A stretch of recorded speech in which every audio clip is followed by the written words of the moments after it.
So angle of contact क्या होता है ये? So the angle between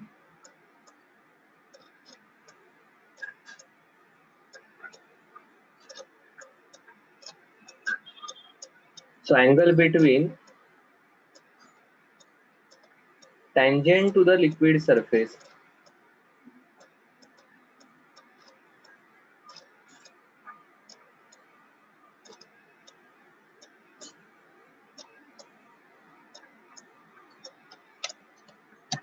and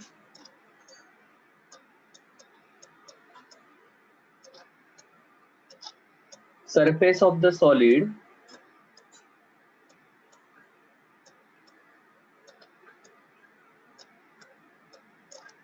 at the point of contact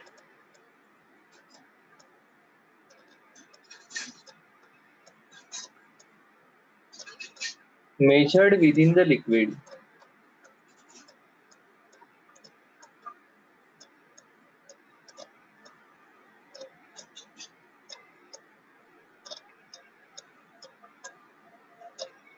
Is called as angle of contact.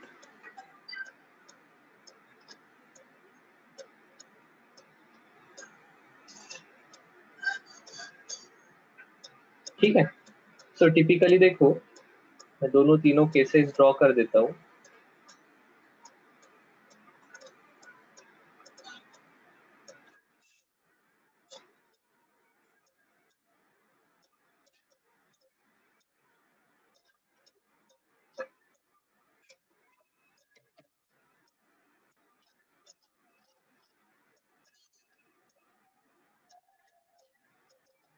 तो liquid के free surface को tangent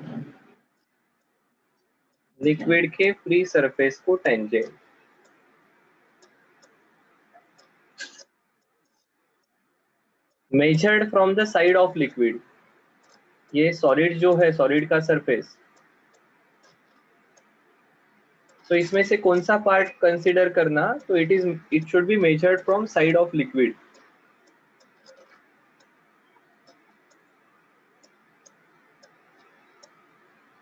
सो liquid से side से मेजर करने के बाद जो एंगल आएगा that is called as angle of contact.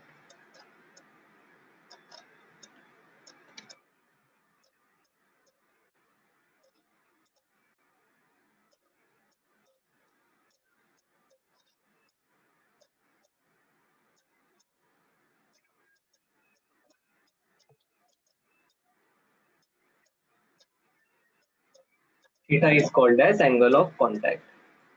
ठीक है, अब देखो ये एक्यूट है और you are observing this liquid is wetting the solid surface.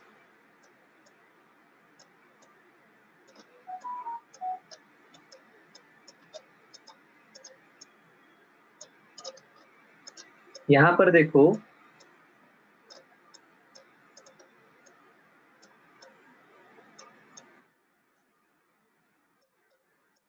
यहां पर है this liquid does not wait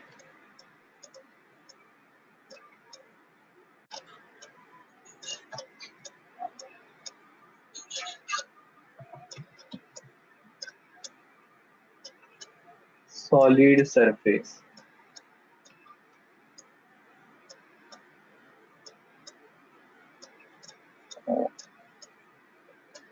Liquid does not wait solid surface. इसकी टिपिकल पेयर है ग्लास एंड मर्क्यूरी.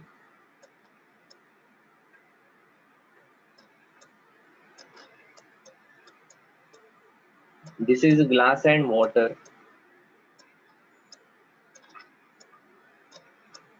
ऐसा कब होगा?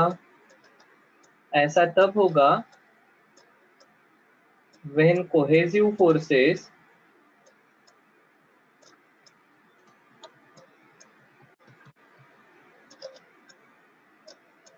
are stronger than adhesive forces. Sorry, उल्टा हुआ.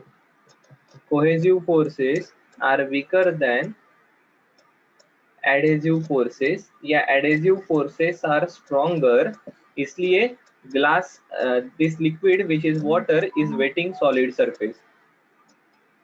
यहाँ पर कोहेसिव फोर्सेस आर स्ट्रॉन्गर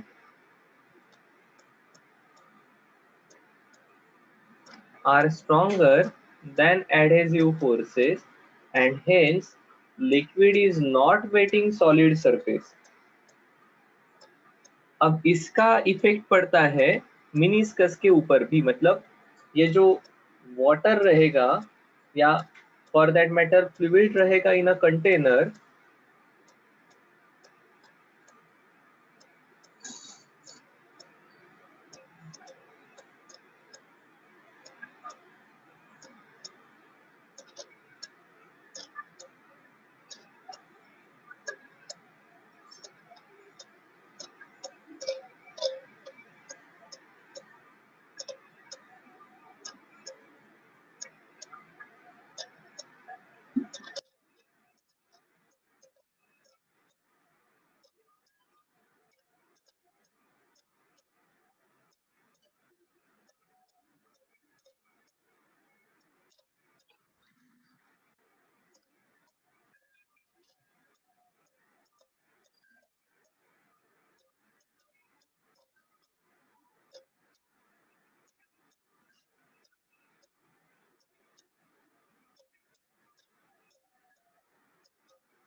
तो देखो ये लिक्विड का फ्री सरफेस है, यहाँ पर टेंजेंट निकाली तो ऐसे आएगी, यहाँ पर टेंजेंट निकालेंगे तो ऐसे आएगी। So you are observing this is angle of contact theta.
और यहाँ पर ये इस प्रकार से हो जाएगा।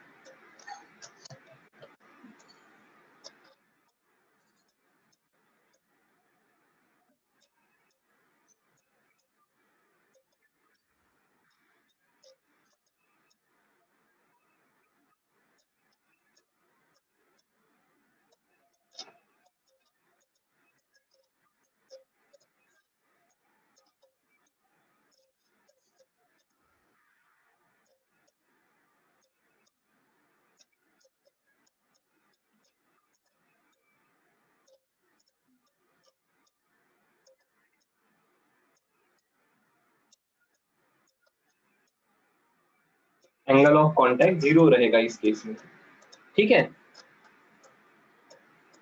अब देखो ऐसा कब होने वाला है, ऐसा तब होगा जब net cohesive forces are stronger than adhesive forces, ठीक है।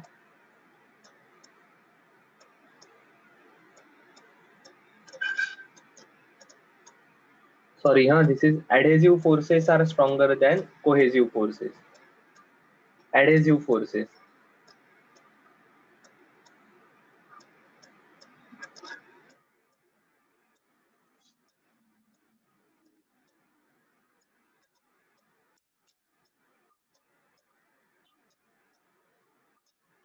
यहाँ पर कोहेसिव फोर्सेस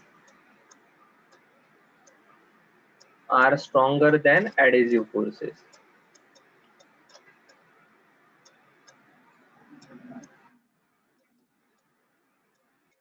इसलिए अगर यहाँ पर फोर्स डायग्राम निकालनी होगी तो ये हमारे कोहेसिव फोर्सेस इधर आएंगे,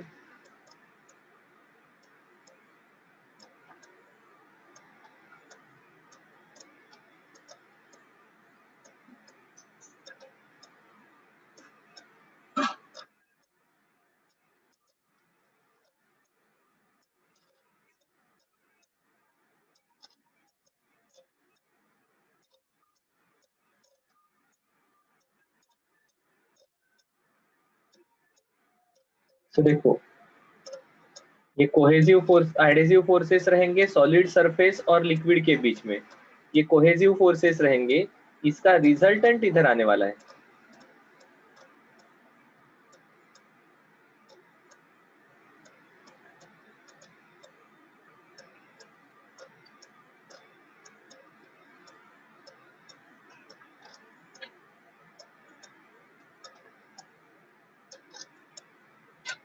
सो ये पॉइंट अगर ए है तो I can write this is cohesive adhesive force A P, this is resultant A R, और this is because of cohesive A C. ठीक है, सो रिजल्टेंट फोर्स ये इस डायरेक्शन में रहेगा एंड इसलिए ये कॉनकेव अपवर्ड होने वाला है। इस केस में क्या होने वाला है, कोहेसिव फोर्सेस आर स्ट्रॉन्गर।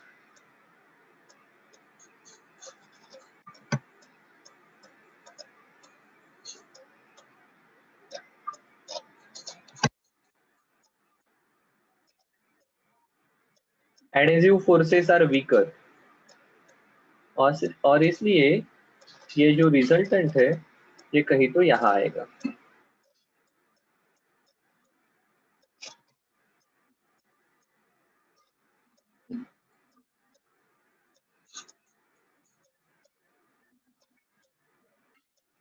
ठीक है,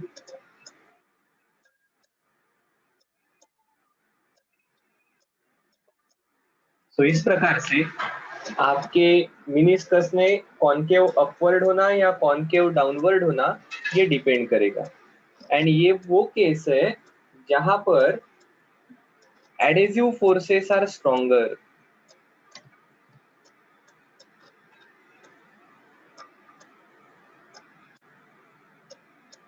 That is AP is almost equal to AR, that is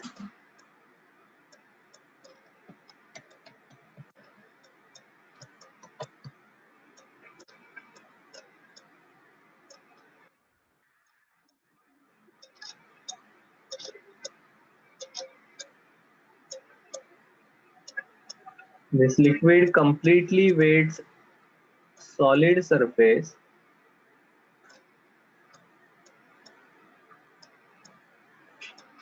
and adhesive forces are much stronger.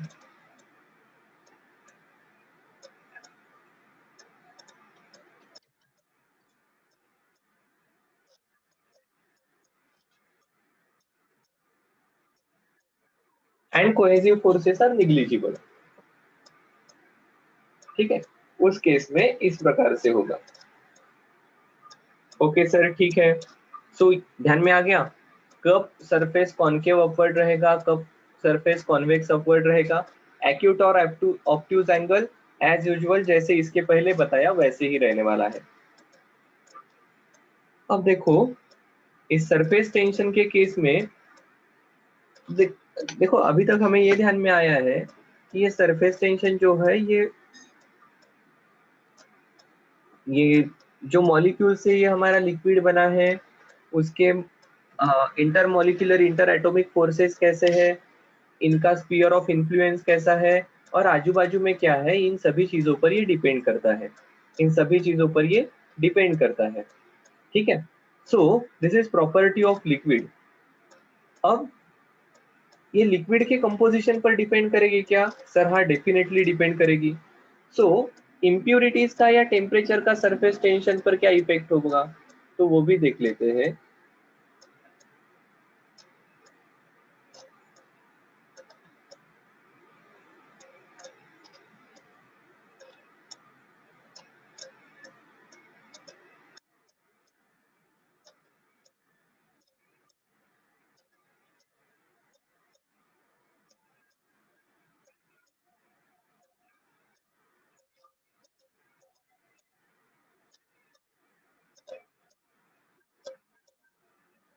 Effect of impurity and temperature on surface tension.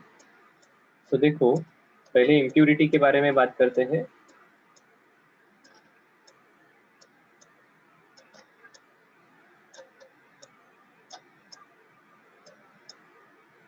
soluble substances when dissolved in water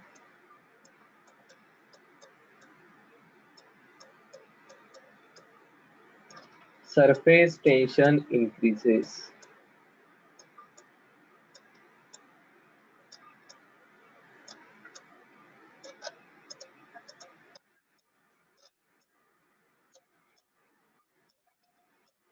insoluble impurity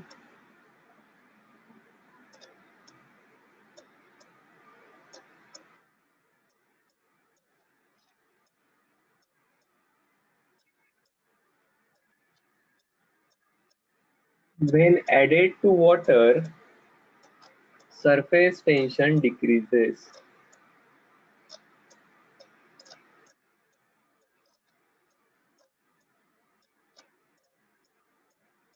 second देखते हैं temperature का effect क्या है।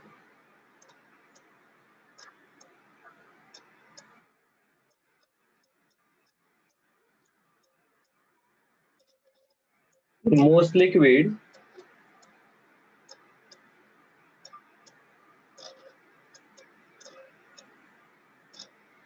as temperature increases,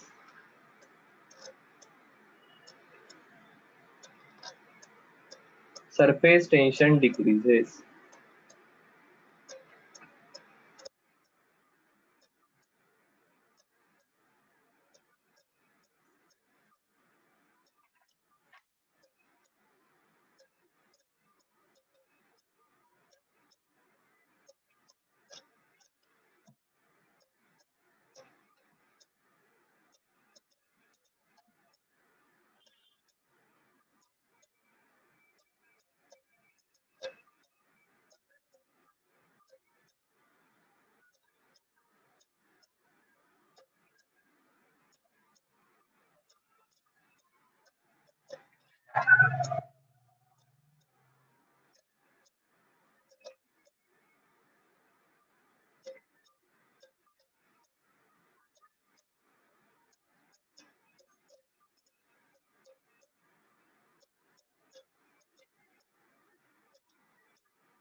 और एक और point है जो हमें नोट डाउन करना चाहिए।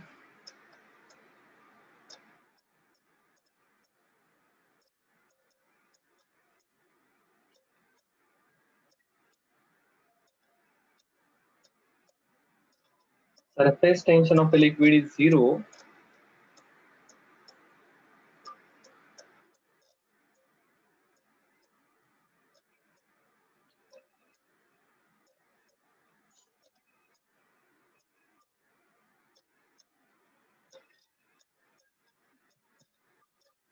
at critical temperature।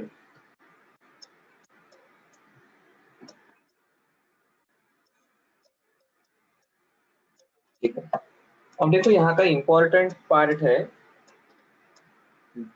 Droplets and bubble या ड्रॉप्स एंड बबल्स।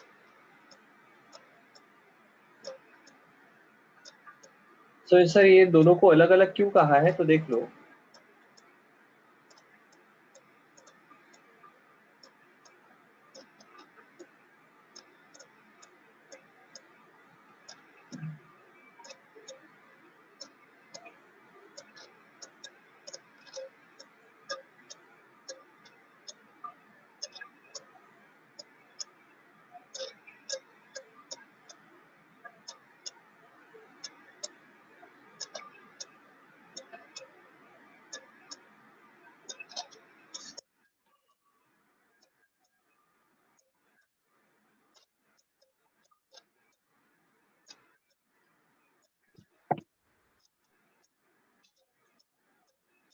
क्या निकाला है सर आपने ये? This is air bubble.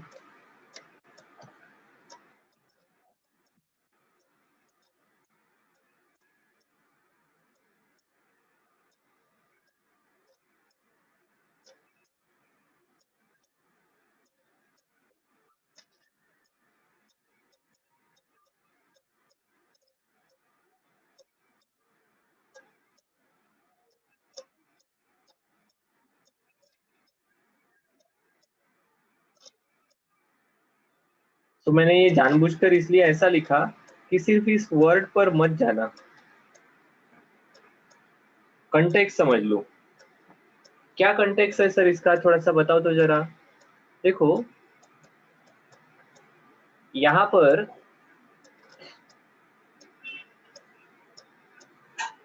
Air air air ऐसी कंडीशन है, और ये लिक्विड, और ये भी लिक्विड मानते हैं। सो यहाँ पर वन लिक्विड एयर इंटरफेस, या शायद से आई शुड राइट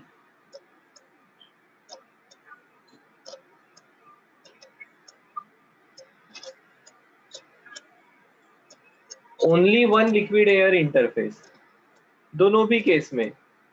भाई यहाँ पर two liquid air air interface,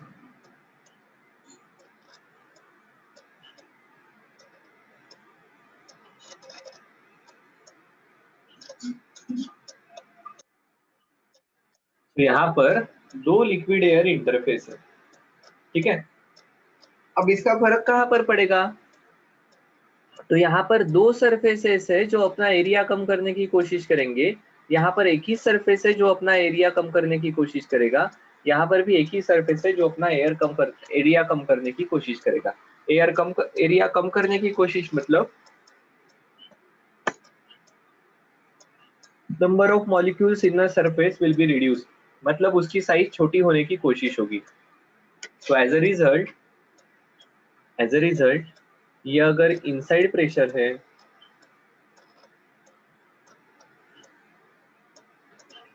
Pi is inside pressure, Po is outside pressure,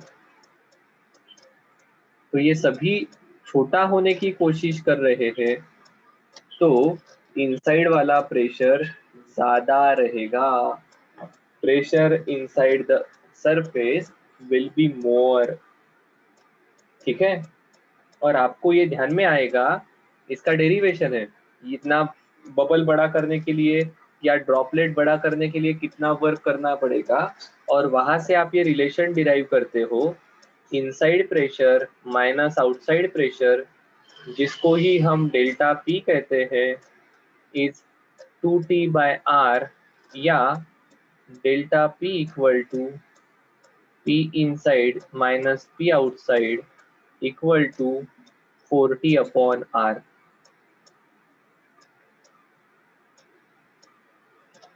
ये किसके लिए है?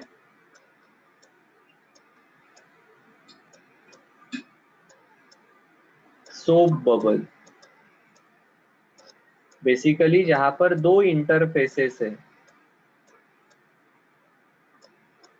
ठीक है। और this is for liquid drop,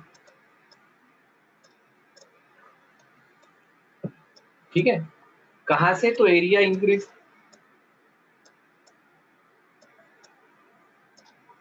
increase करने के लिए जो वर्क करना पड़ा, वहां से हमने ये डेरिवेशन निकाला है, ठीक है। ओके सर, बढ़िया है।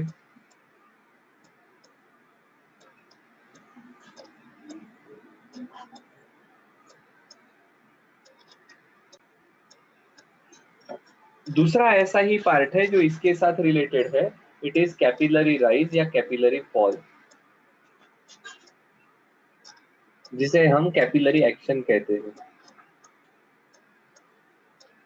कभी कभी इसको कैपिलरिटी भी कहते हैं। Capillary is nothing but a very thin tube, ठीक है, hair like.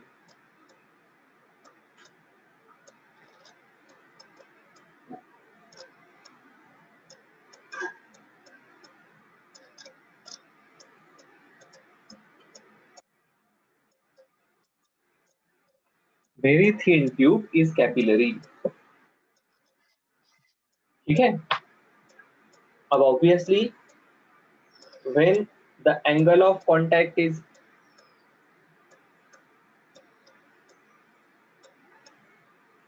when angle of contact is acute,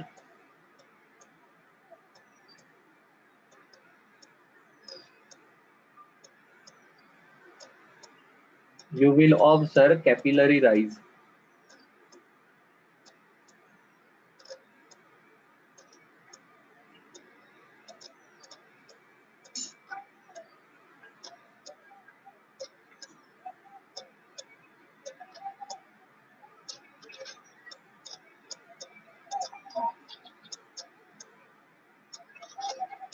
और क्या रिलेशन आते हैं कैपिलरी राइज या कैपिलरी फॉल के लिए? सो ये रिलेशन आता है capillary rise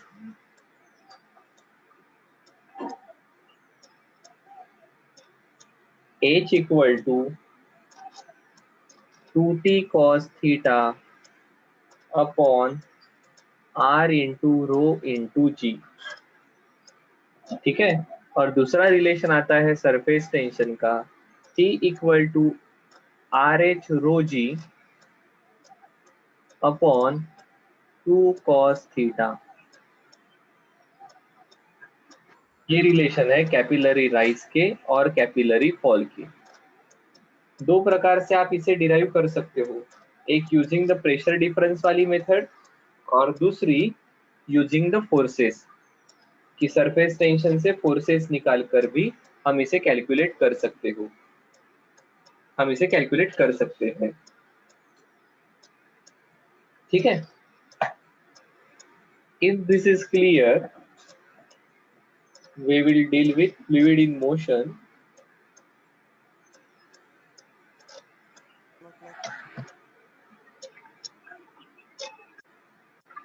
Fluid in motion and critical Reynolds number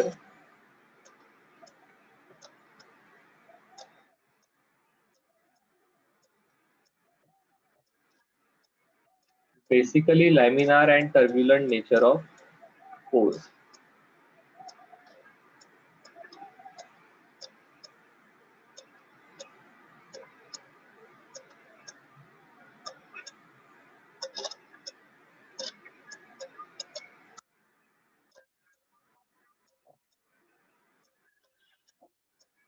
okay, relation में एच क्या है, क्या होता है H? H is height rise, T is surface tension, theta is angle of contact, R is radius of capillary, rho is density of fluid and G is acceleration due to gravity, ठीक है। Capillary rise height रहती है ये centimetre metre mm में, ठीक है।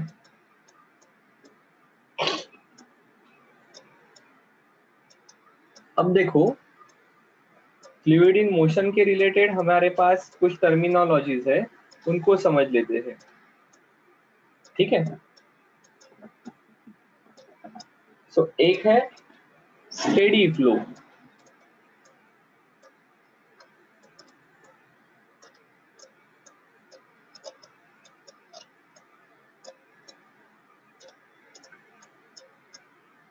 किस flow को स्टेडी कहेंगे?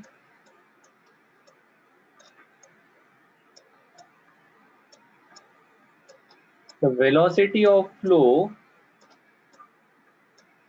at a given point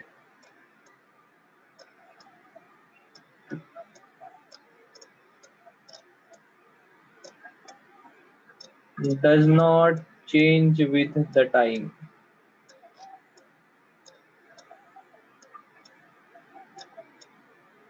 time के साथ अगर ये चेंज नहीं होता है तो उसे हम स्टेडी फ्लो कहते हैं।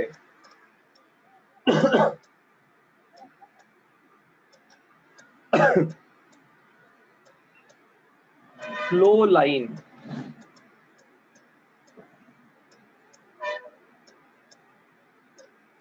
it is the path of individual particles.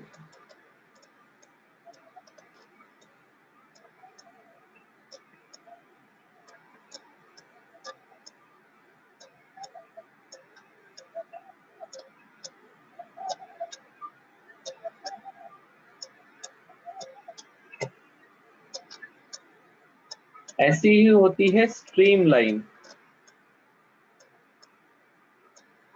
Stream line क्या होती है? इज अ कर्व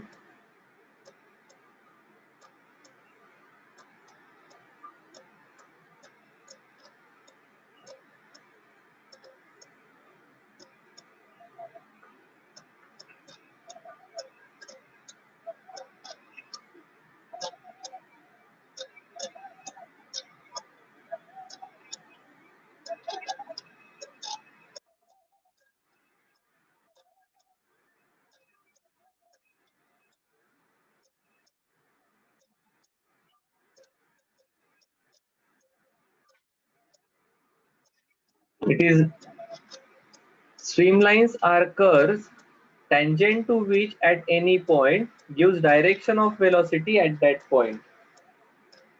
ठीक है,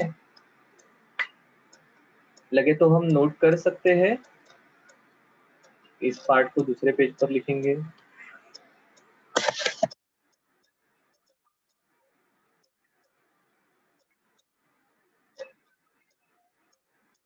Streamline and flow lines are identical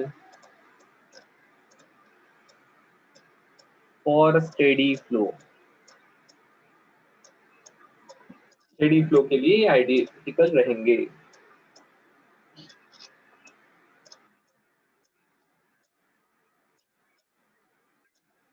flow tube,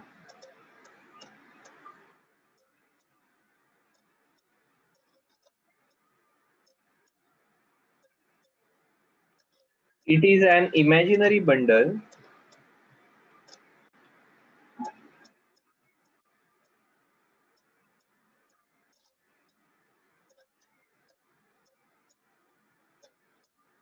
streamlines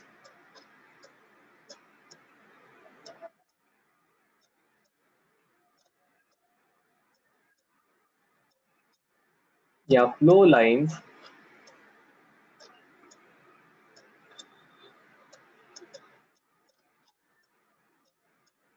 bounded by imaginary wall।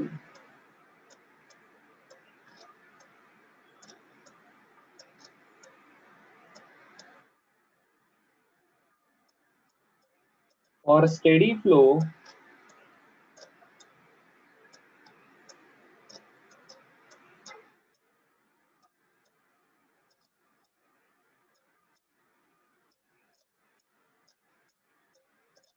fluid cannot cross wall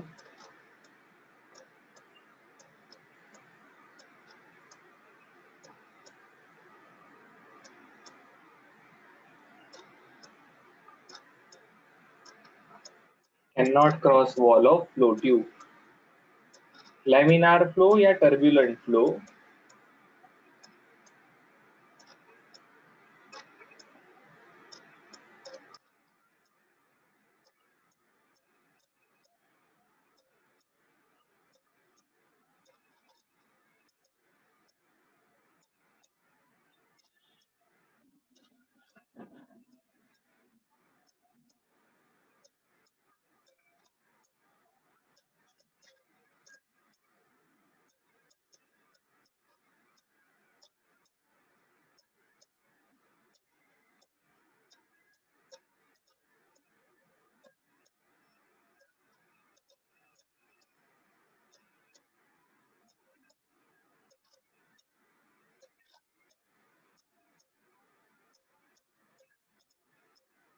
और turbulent flow होता है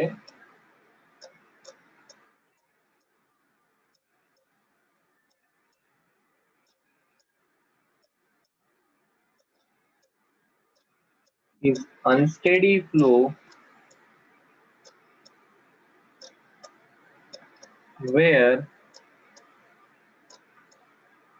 flow pattern changes continuously.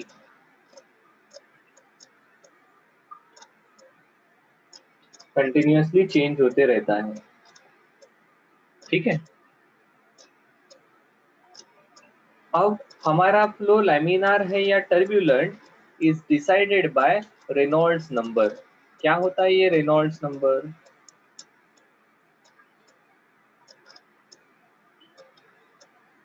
This is RE equal to rho into V into D upon ईटा.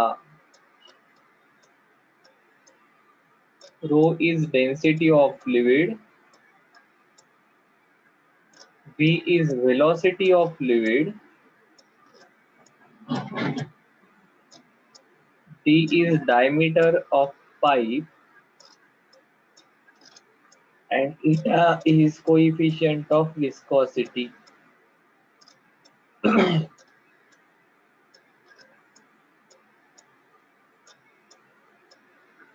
यहाँ से ही एक relation आता है V equal to Reynolds number into eta upon rho D.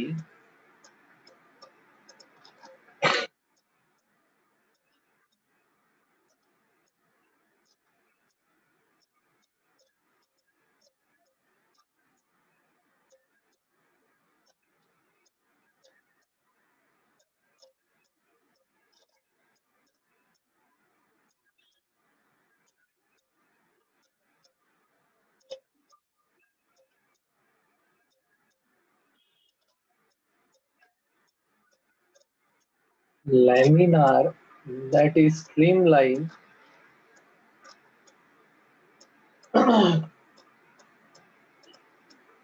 to turbulent. Typically, when Reynolds number is less than 1000, flow is laminar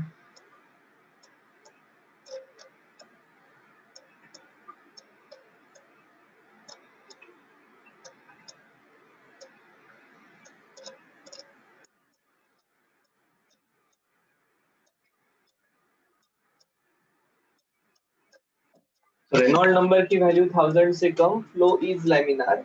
1000 से 2000 के बीच में flow is in transition from laminar to turbulent, and 2000 से ज्यादा तो definitely flow is turbulent.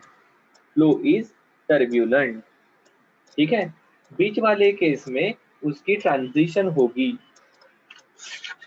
ठीक है. हाँ सर, बिल्कुल सही है. अब फटाक से विस्कोसिटी को समझ लेते हैं. तो देखो विस्कोसिटी क्या है. तो विस्कोसिटी ये वो प्रॉपर्टी है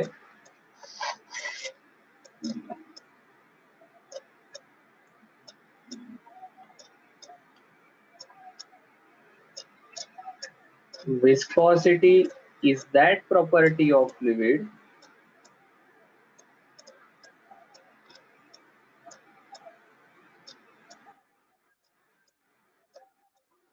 by virtue of which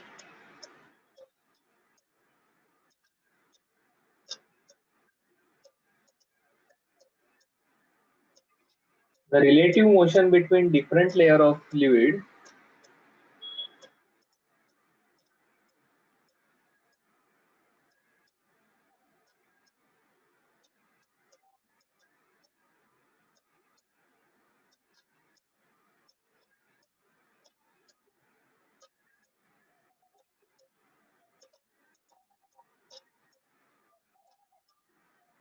experience a dragging force.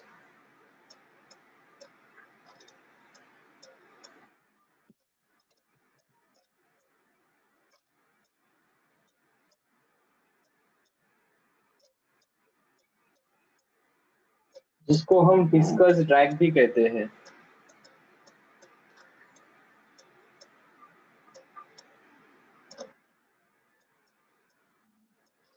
ठीक है। और टिपिकली देखो, if this is a fix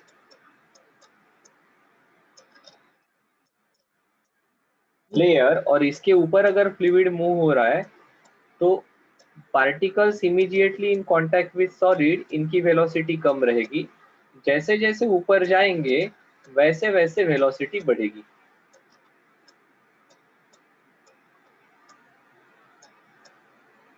जैसे जैसे ऊपर जाएंगे वैसी वैसी वेलोसिटी बढ़ेगी। बिल्कुल सही है सर। ओके, अगर ऐसा सभी है तो देखो, दिस इज हाइट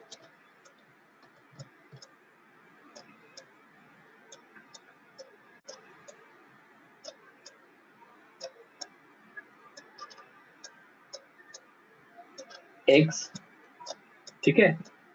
ये मूव हो रहा है मतलब डेफिनेटली यहाँ पर टेंजेंशियल फोर्स है,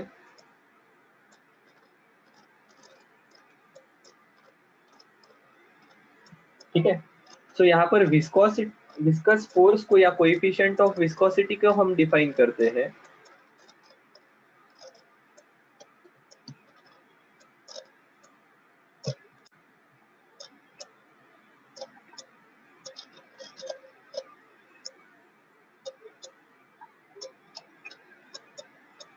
beta equal to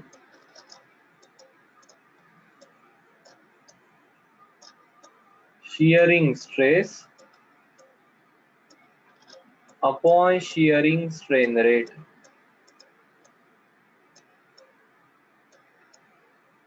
That is, shearing stress is tangential force upon area, shearing strain rate। So delta x इतना shearing डेवलप हो रहा है across the length L, तो ये कितने समय में हो रहा है। तो ये देखो, ये आ जाता है टेंजेंशियल फोर्स, एरिया नीचे आ गया, delta X by delta T is velocity, ये वेलोसिटी नीचे रहेगी, एल ऊपर चला जाएगा। So coefficient of viscosity equal to F upon या F into L upon A V. इसे ही कोएफिशिएंट ऑफ विस्कोसिटी को F T upon A into D V by D L या वेलोसिटी ग्रेडियंट इसके फॉर्मेट में भी लिख सकते हैं, ठीक है। अब देखो, ये शियरिंग स्ट्रेस है तो इसलिए ये कौन सा एरिया रहेगा, it is not cross sectional area but it is area parallel to the force, तभी जाकर इसे टेंजेंशियल फोर्स कहेंगे, तभी जाकर इसे टेंजेंशियल फोर्स कहेंगे। क्या आया क्या ध्यान में? हाँ सर, बिल्कुल सही है। तो ये होता है हमारा coefficient of viscosity. And the last part is about Stokes law.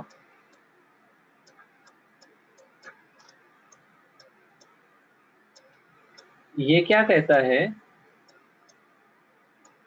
कि whenever there is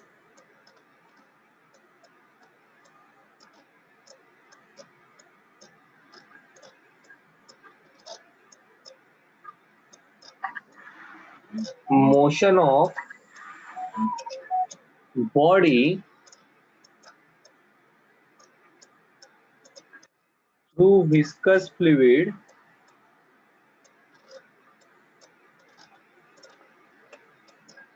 a viscous force acts on it।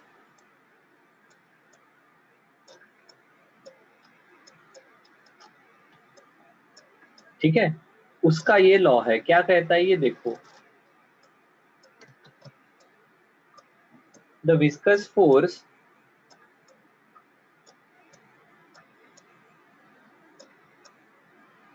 F we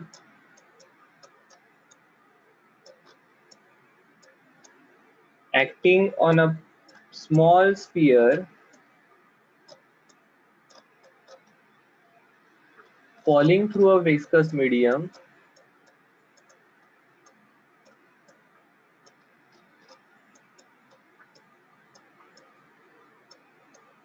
is directly proportional to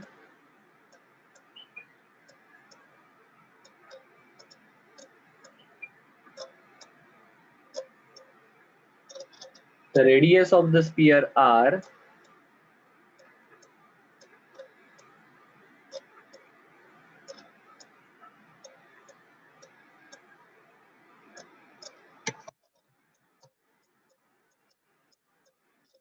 its velocity v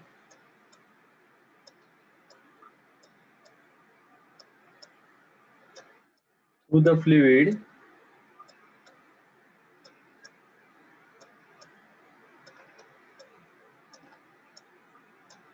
and the coefficient of viscosity eta.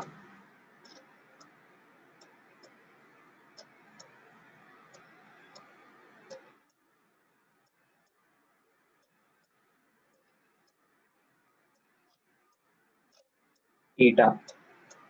So viscous force is proportional to coefficient of viscosity, उसकी velocity और उसकी radius r, और ये relation actually बन जाता है viscous force equal to 6 pi eta r into v।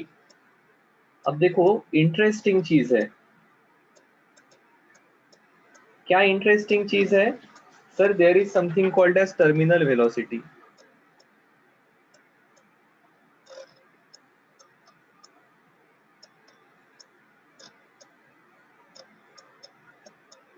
Just consider a rain drop. ये rain drop है और ये कहाँ से नीचे गिर रहा है? ये एयर से नीचे आ रहा है। बिल्कुल सही है सर। देखो इसकी मोशन कहाँ हो रही है सर? डाउनवर्ड। पक्का? हाँ सर पक्का, इसकी मोशन डाउनवर्ड हो रही है। इसका वेट कहाँ एक्ट होगा सर? इसका वेट डाउनवर्ड एक्ट होगा। इसके ऊपर विस्कस फोर्स कहाँ लगेगा सर? इसके ऊपर लगने वाला विस्कस फोर्स अपवर्ड रहेगा। सर क्या इसके ऊपर और कोई फोर्स लगेगा? हाँ, इसके ऊपर बॉयंट फोर्स लगेगा।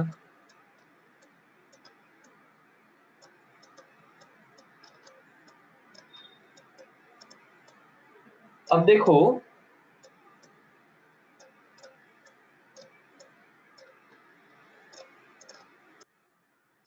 ये एफ वी की वैल्यू की वेट कितना रहेगा? So weight will be M G. F V 6 pi eta R into V, और buoyant force it's weight of fluid displace. Weight of fluid displace मतलब density of fluid into volume, ये mass of fluid हो गया into जी। हाँ sir बिल्कुल सही है। अब देखो इसमें से वेरिएबल कौन रहेगा? इस mg को मैं जानबूझकर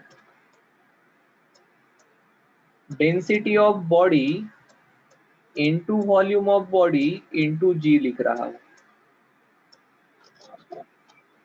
सर देखो डेंसिटी ऑफ बॉडी चेंज नहीं होने वाली है, वॉल्यूम ऑफ बॉडी चेंज नहीं होने वाला है, acceleration due to gravity change नहीं होगा, डेंसिटी ऑफ फ्लूइड चेंज नहीं हो रही है, वॉल्यूम चेंज नहीं हो रहा है, जी चेंज नहीं हो रहा है। 6 नहीं, पाई नहीं, ईटा नहीं, आर नहीं, V. Okay, this velocity is the only component which is changing. ठीक है, तो इसका वेट ज्यादा है इसलिए ये नीचे आ रहा है।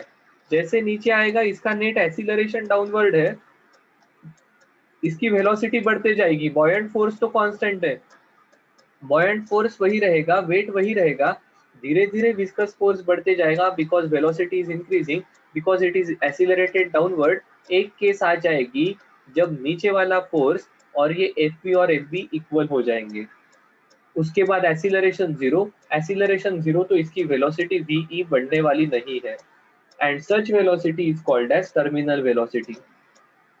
फिर से एक बार बताता हूँ, this is drop of liquid falling from the air, air से गिर रहा है। क्यों नीचे आ रहा है? बिकॉज इसका वेट ज्यादा है कंपेयर टू बॉयंट फोर्स। अब धीरे धीरे क्या होगा? Net force is in downward direction, downward direction की वेलोसिटी बढ़ेगी, that is it is accelerated towards earth. But जैसे वेलोसिटी बढ़ेगी वैसे वैसे विस्कस फोर्स बढ़ेगा, एक कंडीशन आ जाएगी, the net force will be zero. At equilibrium condition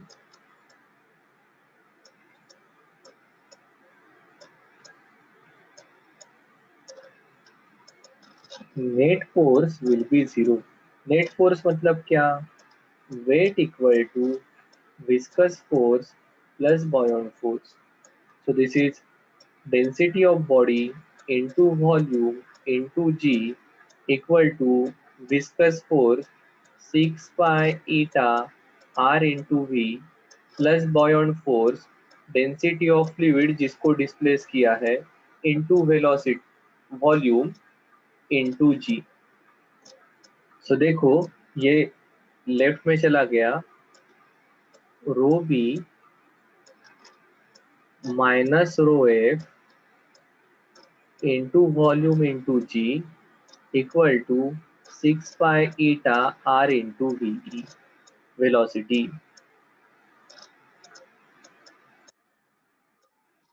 अब देखो कि ve हो जाएगा rho B minus rho F into जी।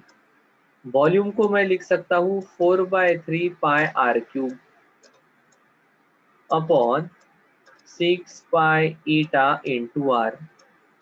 पाई पाई चला जाएगा, आर क्यूब का एक आर चला जाएगा, 4/3 ये 6 है, तो 6 दोनों को भी 2 से डिवाइड कर देंगे तो दिस इज 2 दिस इज 3, तो ये हो जाएगा टर्मिनल वेलोसिटी विल बी, ऊपर 2 बचे हैं, नीचे 9 बचेंगे, ठीक है। R cube upon R will be R square, pi pi तो चले गए हैं, rho B minus rho F into G upon eta. So this is terminal velocity of any body which is falling in viscous fluid. The same thing is applicable for a body which is rising in viscous fluid, या एक air drop जो viscous fluid में ऊपर आ रहा है, उसके लिए भी ये रिलेशन अप्लीकेबल रहेगा।